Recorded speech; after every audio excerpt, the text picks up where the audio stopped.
नमस्ते छात्रों, 10वीं कक्षा के तृतीय भाषा हिंदी के नवा पाठ इस ईमानदारों के सम्मेलन में इसके तीसरे भाग में आपका स्वागत है। हमने इस पाठ के पहले और दूसरे भाग में इस पाठ का विस्तृत रूप से पढ़ाई की थी। अब इस पाठ के अभ्यास में जो प्रश्न है उनका उत्तर समझने का प्रयास करेंगे छात्रों। आइए पहले एक वाक्य में उत्तर लिखिए। पहला प्रश्न है, प्रस्तुत कहानी के लेखक कौन है? उत्तर है, प्रस्तुत कहानी के लेखक श्री हरिशंकर परसाई हैं। दूसरा प्रश्न है, लेखक दूसरे दर्जे में क्यों सफर करना चाहते थे? लेखक दूसरे दर्जे में क्यों सफर करना चाहते थे? इसका उत्तर होगा, लेखक दूसरे दर्जे में सफर करने से 150 रुपये बचाना चाहते थे। वे दूसरे दर्जे के कंपार्टमेंट में सफर करने से उन्हें कितने पैसे बच सकते थे? 150 रुपये बच सकते थे। तीसरा प्रश्न ये, लेखक की चप्पलें किसने पहनी थी? लेखक की चप्पलें किसने पहनी थी?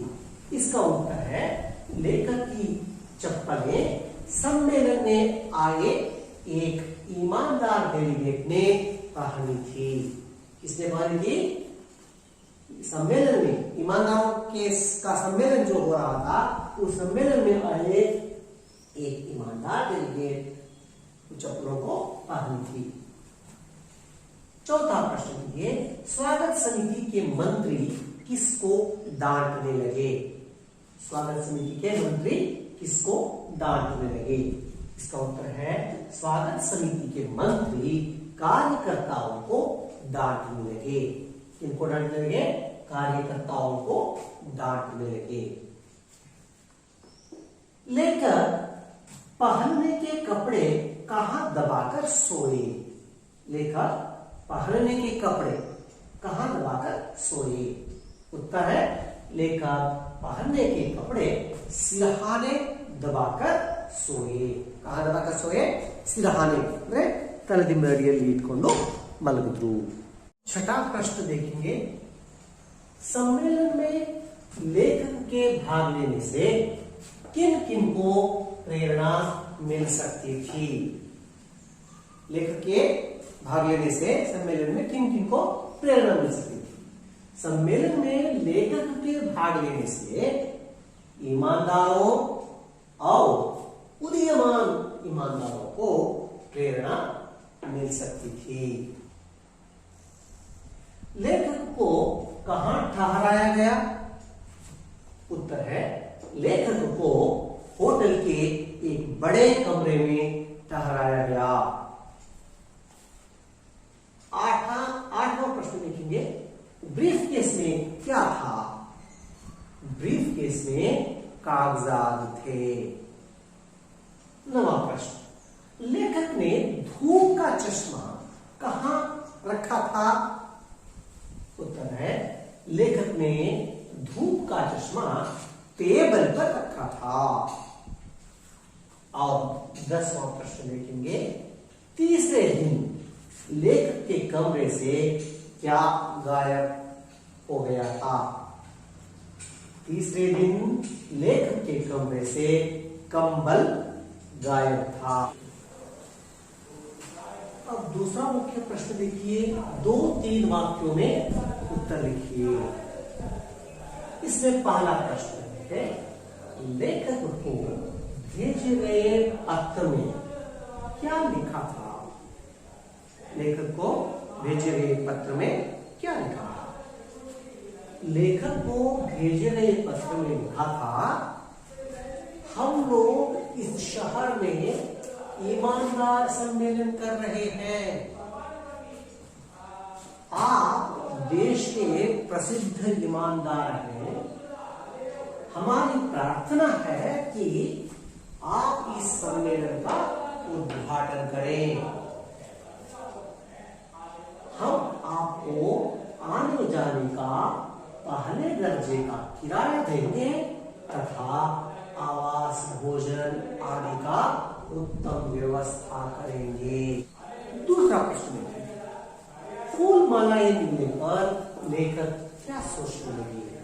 जब ये ट्रेन से उतरते हैं तो स्टेशन पर उन्हें बड़ी रस फूल मालाएं बनाते हैं, तब उन्होंने क्या सोचा? देखिए, फूल मालाएं मिलने पर लेखक सोचने लगे कि आसपास कोई माली होता तो फूल मालाएं भी बेच लेता। इस तरह से सोचते हैं। तीसरा प्रश्न देखेंगे, लेखक ने मंत्री को क्या समझाया?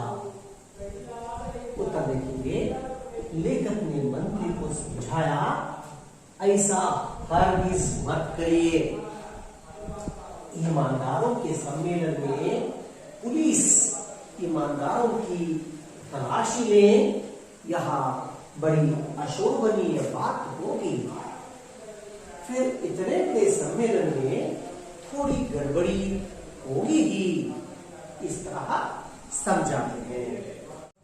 चौथा प्रश्न देखेंगे, चप्पलों की चोरी होने पर ईमानदार डेलीगेट ने क्या सुझाव दिया?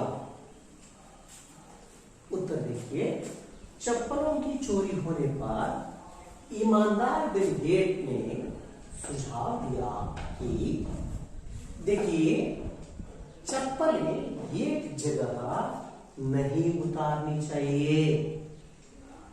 एक चप्पल यहां उतारिए तो दूसरी 10 फुट दूर, तब चप्पलें चोरी नहीं होगी। एक जगह चोरी होगी तो कोई भी पहन लेगा। मैंने ऐसा ही किया था। इस तरह सुझाव देता है। पांचवा प्रश्न, लेखक ने कमरा छोड़कर जाने का निर्णय क्यों लिया? उत्तर देखिए, लेखक ने कमरा छोड़कर जाने का निर्णय इसलिए लिया कि ईमानदारों के सम्मेलन में आए प्रतिनिधि द्वारा चोरियां हो रही थी। उनकी चप्पलें, कमरे में 3 बिस्तरें, लेखक का धूप का चश्मा, कंबल, किसी की ब्रीफ केस, यहाँ तक कि ताला तक चोरी में चला गया था। इसलिए यहाँ रुकना ठीक नहीं है, पहले इस कमरे को खाली करके जाने का निर्णय लेते हैं। और छठा प्रश्न देखिए, मुख्य अतिथि की बेईमानी कहां दिखाई देती है? मुख्य अतिथि दूसरे दर्जे में सफर करके पहले दर्जे का किराया लेने पर तथा उन्हें जब फूल मालाएं बनाते हैं तब वे उन मालाओं को किसी माली से बेचने की बात सोचते हैं। इन दो संदर्भों में मुख्य अतिथि की बेईमानी दिखाई देती है। अब तीसरा मुख्य प्रश्न देखेंगे, 4 से 6 वाक्यों में उत्तर लिखना है।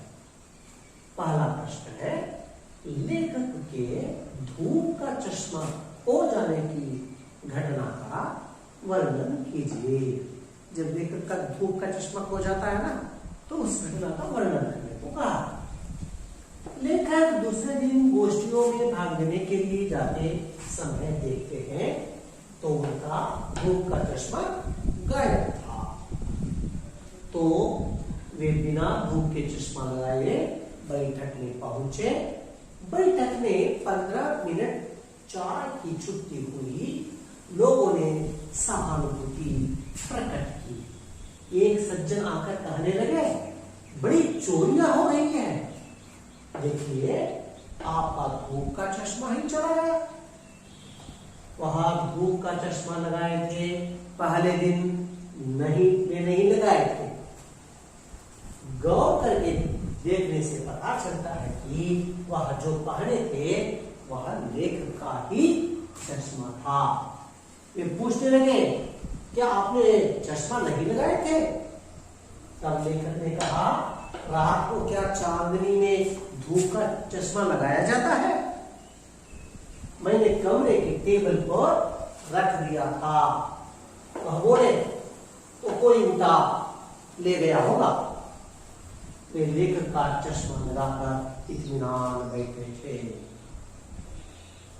दूसरा प्रश्न देखिए, मंत्री तथा कार्यकर्ताओं के बीच क्या वार्तालाप हुआ? उत्तर, स्वागत समिति के मंत्री ने कार्यकर्ताओं को डांटने लगे, तुम लोग क्या करते हो? तुम्हारी ड्यूटी यहां है, तुम्हारे रहते चोरियां हो रही है, यह ईमानदार सम्मेलन है, बाहर यह चोरी की बात फैली तो मुद्रा भी होगी। कार्यकर्ताओं ने कहा, हम क्या करें? अगर सम्माननीय प्रतिनिधि यहां वहां जाए तो क्या हम उन्हें रोक सकते हैं? मंत्री ने गुस्से से कहा, मैं पुलिस को बुलाकर यहां सबकी तलाशी करवाता हूं। एक कार्यकर्ता ने कहा, तलाशी किनकी करवाएंगे? आधे के लगभग डेलीगेट तो किराया लेकर दोपहर को ही वापस चले गए। अच्छा देखिए छात्रों, यहाँ चौथा मुख्य प्रश्न है अनुरूपता, यानी यहाँ पहले दो शब्द जो है, इन दो शब्दों के बीच में जिस प्रकार का संबंध है उसी के अनुसार तीसरे शब्द से संबंधित शब्द रिक्त स्थान में लिखना है। देखिए पहला प्रश्न क्या है, पहला दिन चप्पलें गायब थी। ईमानदारों के सम्मेलन में पहला दिन क्या गायब थी? चप्पलें गायब थी। तो दूसरे दिन क्या गायब था? हाँ, दूसरे दिन धूप का चश्मा, धूप का चश्मा गायब था। ठीक है। अच्छा, तो दूसरा प्रश्न देखेंगे, तीसरे दिन कंबल गायब था। तीसरे दिन क्या गायब था? कंबल गायब था। तो चौथे दिन, हाँ बिल्कुल ठीक पहचाना आपने, चौथे दिन ताला गायब था।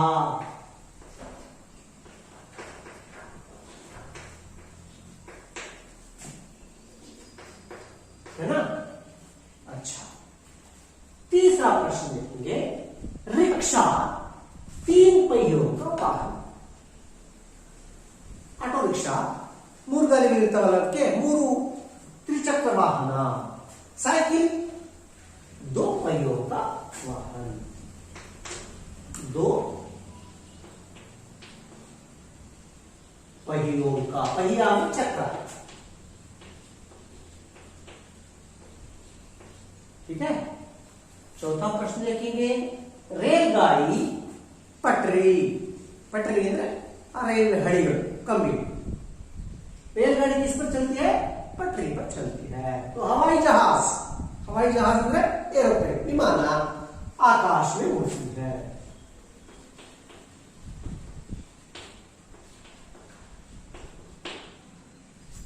अब दूसरा क्रियाकलाप देखिए, रिक्त स्थान भरिए, खाली जगह को भरना है। पहला, हम लोग इस शहर में एक डैश सम्मेलन कर रहे हैं। कौन सा सम्मेलन कर रहे थे? हाँ, ईमानदारों का सम्मेलन, ईमानदार सम्मेलन कर रहे हैं। दूसरा, मेरी चप्पलें डैश थी। क्या हो गई थी? चप्पलें गायब थी, गायब थी। तीसरा, वह मेरा चश्मा लगाए डैश से बैठे थे। कैसे बैठे थे वे? सज्जन, इत्मीनान बैठे थे, इत्मीनान से बैठे थे। फिर इतने बड़े सम्मेलन में थोड़ी गड़बड़ी होगी, गड़बड़ी होगी ही। अगला कार्यकलाप देखेंगे, विलोम शब्द लिखिए। आगमन, रात, जवाब, बेचना, सज्जन। अच्छा, आगमन के लिए विलोम शब्द क्या होगा? हाँ, निर्गमन। आगमन, निर्गमन। आगमन यानी आना, निर्गमन वापस जाना। रात, दिन। जवाब, जवाब का विलोम शब्द होगा सवाल। नेक्स्ट, बेचना। बेचना का विलोम शब्द है खरीदना। खरीदना ಅಂದ್ರೆ ಕೊಂಡ್ಕೊಳ್ಳೋದು, बेचना ಅಂದ್ರೆ ಮಾರಾಟ ಮಾಡೋದು। सज्जन, सज्जन, दुर्जन। यहां एक और क्रियाकलाप है छात्रों, बहुवचन रूप लिखिए। अन्य वचन रूप, यहां सभी के सभी एक वचन के हैं। कपड़ा, चादर, बार, डिब्बा, चीज। कपड़ा का बहुवचन रूप होगा कपड़े। चादर, चादरें। बात, बातें। डिब्बा, डिब्बे। चीज, चीजें।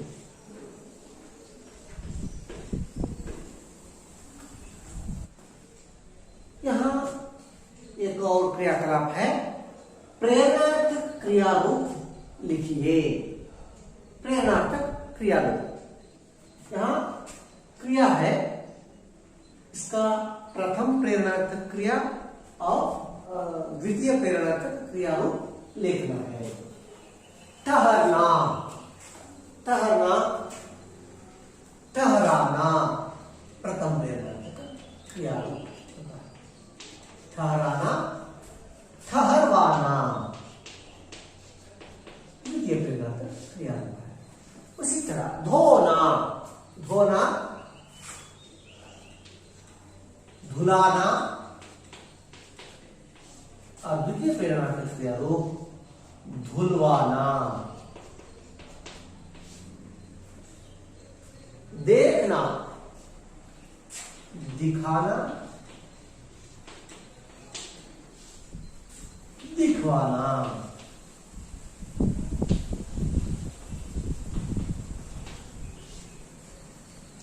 लौटना, लौटाना, लौटवाना। उतरना, उतारना,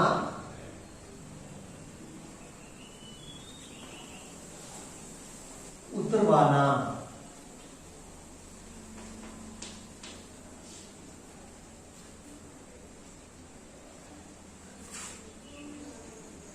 पहनना,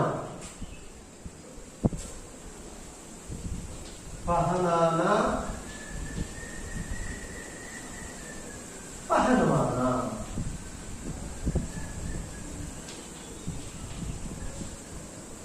देखिए, प्रथम प्रेरणार्थक क्रिया रूप में क्रिया शब्द के साथ आना जोड़ते हैं और द्वितीय प्रेरणार्थक क्रिया बनाते समय वाना जोड़ते हैं। यानी यहां ठहरना, ठहर इसका मूल धातु है, क्रिया का मूल रूप है। ठहर के साथ आना जोड़ने से ठहराना। यहां ठहर के साथ वाना जोड़ने से ठहरवाना। इसी तरह धोना, धोना शब्द का मूल क्रिया रूप क्या है? धो, धुलाना होता है, धुलवाना। देखना का दिखाना, दिखवाना। लौटना का लौटाना, लौटवाना, उतरना का उतारना, उतारवाना, पहनना का पहनाना और पहनवाना। यह 9वां प्रश्न है, संधि विच्छेद करके संधि का नाम लिखिए। यहाँ कुछ शब्द दिए गए हैं, इन शब्दों में इन शब्दों को विच्छेद करना है। ये जो संधि है उसे विच्छेद करके उस संधि का नाम बताना है। देखिए पहला शब्द कौन सा है? स्वागत।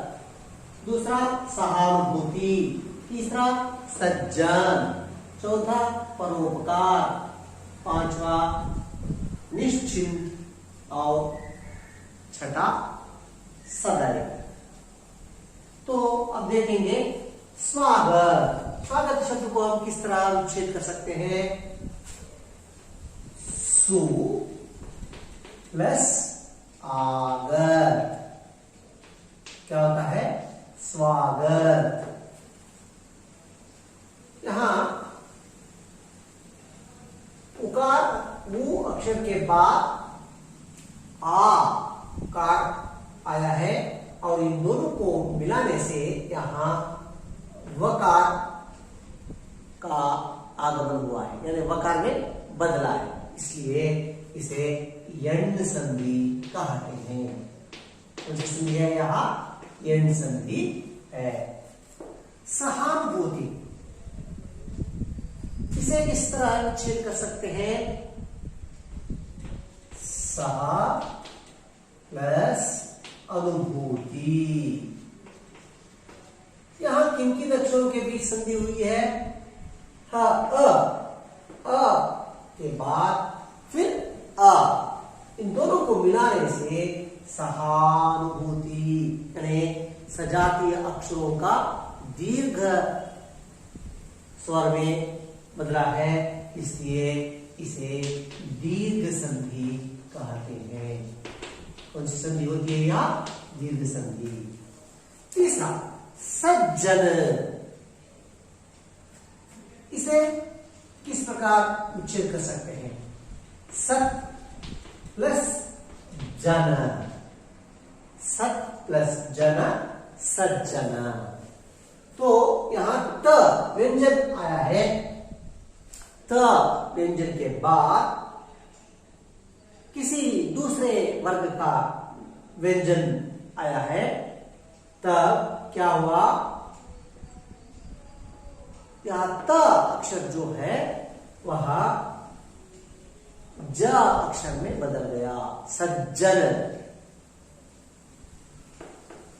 सज्जन यानी किसी वर्गीय व्यंजन के पहले वर्ण के बाद किसी वर्ग के दूसरा व्यंजन आए तो दोनों मिलकर क्या होता है? पहला व्यंजन तीसरे व्यंजन में बदल जाता है। तो ऐसी संधि को हम व्यंजन संधि कहते हैं। कौन सी संधि? व्यंजन संधि। नेक्स्ट परोपकार। हाँ बिल्कुल ठीक कहा आपने, पर प्लस उपकार, परोपकार। यहां किन किन अक्षरों के बीच संधि हुई है? पर अ और उ, अ के बाद उ आया है, इन दोनों को मिलाने से वो के रूप में बदला है। अ प्लस वो इज इक्वल टू ओ, यानी यह गुण संधि है। अकार के बाद अकार के साथ उकार के जुड़ने से वो अकार के रूप में बदलता है, तो वह गुण संधि होती है। फिर निश्चिंत। निश्चिंत को कैसे विच्छेद कर सकते हैं? निहि प्लस चिंता, निश्चिंत।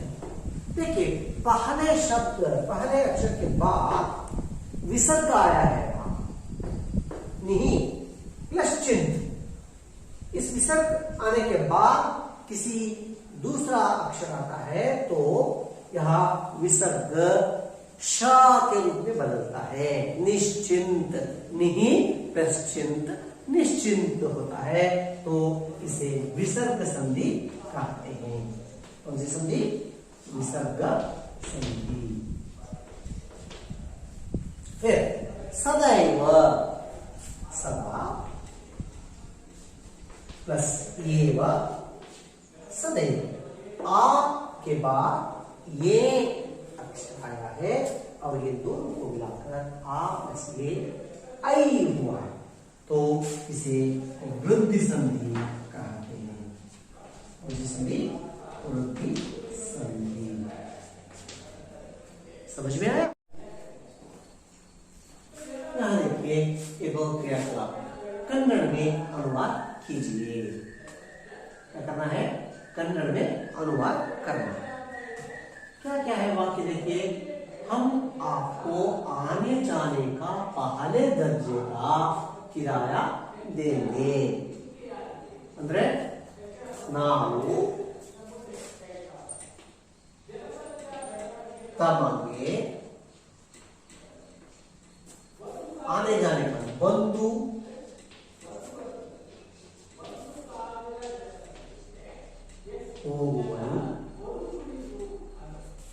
पहले दर्जे का ಮೊದಲನೇ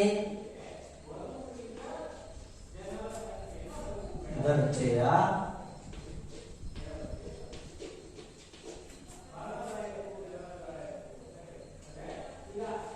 ಕಿರಾಯ, ಕಿರಾಯ ಅಂದ್ರೆ ಬಾಡಿಗೆ ಅಂತಾನೂ ಆಗುತ್ತೆ, ಇಲ್ಲಿ ಪ್ರಯಾಣ ವೆಚ್ಚ, ಟಿಕೆಟ್ ಮೊತ್ತ, ಪ್ರಯಾಣ ವೆಚ್ಚವನ್ನು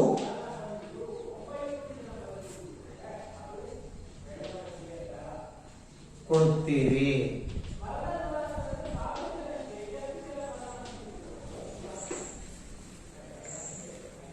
दूसरा वाक्य देखेंगे, स्टेशन पर मेरा खूब स्वागत हुआ। ಅಂದ್ರೆ ಸ್ಟೇಷನ್ನಲ್ಲಿ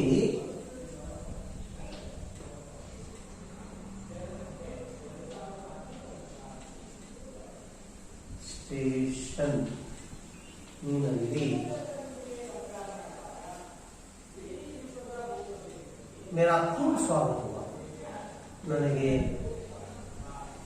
ಭವ್ಯವಾಗಿ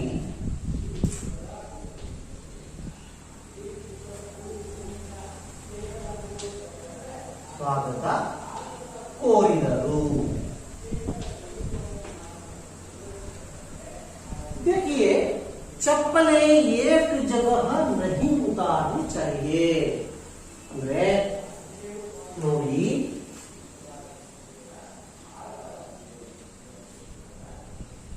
ಚಪ್ಪಲಿಗಳನ್ನು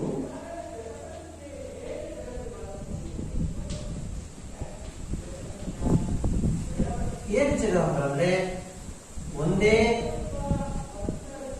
ಸ್ಥಳದಲ್ಲಿ ಒಂದೇ ಜಾಗದಲ್ಲಿ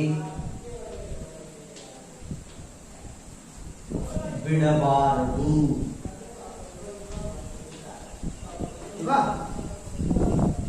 अब मैं बचा हूं, अगर रुका तो मैं ही चुरा लिया जाऊंगा। अब मैं बचा हूं, ಈಗ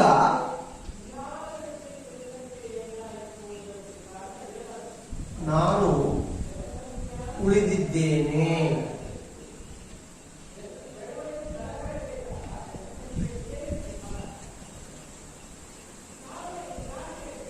ಇಲ್ಲೇ ಇದ್ದರೆ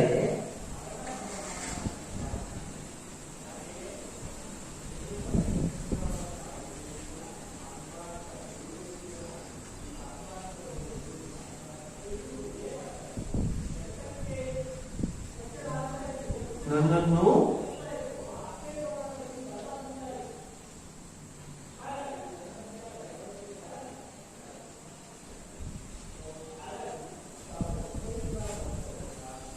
ಕದ್ದೊಯ್ಯುತ್ತಾರೆ, ನನ್ನನ್ನು ಕಳ್ಳತನ ಮಾಡಿಬಿಡ್ತಾರೆ, ನನ್ನನ್ನು ಬಿಡೋದಿಲ್ಲ ಅಂತ ಹೇಳ್ತಾರೆ ಲೇಖಕರು।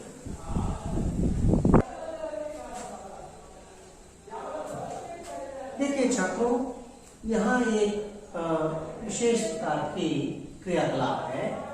ईमान गुणों के सामने सही चिन्ह और बेईमान गुण के सामने गलत चिन्ह लगाइए।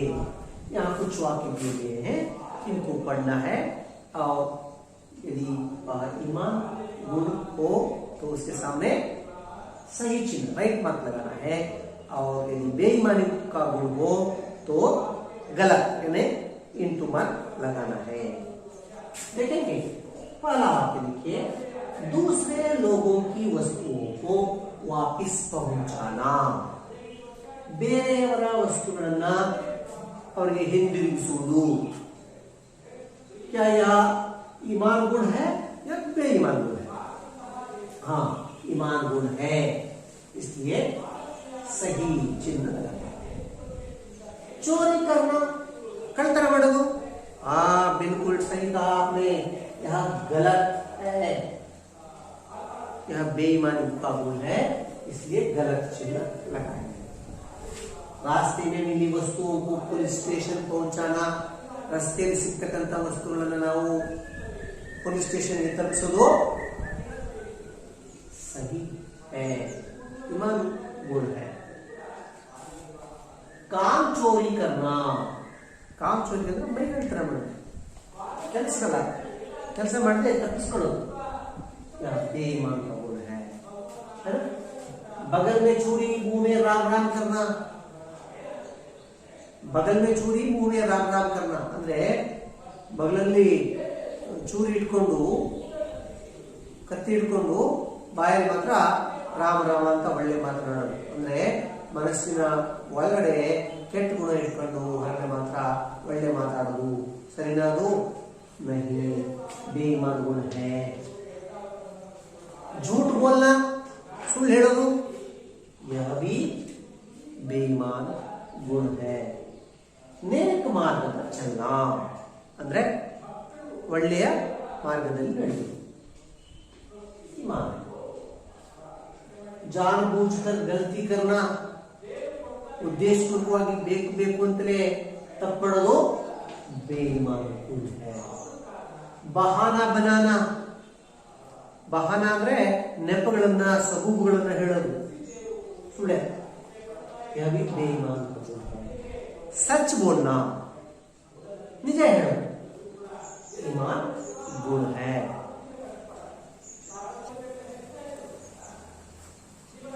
11वां वाक्य लिखिए, समय पर काम पूरा करना। ಸರಿಯಾದ ಸಮಯಕ್ಕೆ ಮಾಡಬೇಕಾದ ಕೆಲಸಗಳನ್ನ ಮಾಡುವಂಥದ್ದು ईमान गुण है या बेईमान? ईमान गुण है। धोखा देना, ಮೋಸ ಮಾಡೋದು, बेईमान। जालसाजी करना, षड्यंत्र ಮಾಡೋದು, बेईमान है। चोर बाजारी ಅಂದ್ರೆ ಕದ್ದು ಮಾರೋದು और मिलावट करना, ಕಲಬೆರಕೆ ಮಾಡೋದು, यह भी बेईमान है। निष्ठा से कार्य करना, ತುಂಬಾ ನಿಷ್ಠೆಯಿಂದ ಶ್ರದ್ಧೆಯಿಂದ ಕೆಲಸ ಮಾಡೋದು ईमान गुण है। भ्रष्टाचार में शामिल होना, भ्रष्टाचारದಲ್ಲಿ ಭಾಗಿಯಾಗುವುದು बेईमानी का गुण है। सेवा भाव से दूसरों की सहायता करना, ಸೇವಾ ಮನೋಭಾವದಿಂದ ಬೇರೆಯವರಿಗೆ ಸೇವೆ ಮಾಡೋದು, ಸಹಾಯ ಮಾಡೋದು ईमान गुण है। देश के प्रति सच्चा अभिमान रखना, ದೇಶದ ಬಗೆಗೆ ಒಳ್ಳೆಯ ಅಭಿಮಾನವನ್ನ ಸದಾಭಿಮಾನವನ್ನ ಇಟ್ಕೊಳ್ಳೋದು ईमान का गुण है, अच्छा गुण है।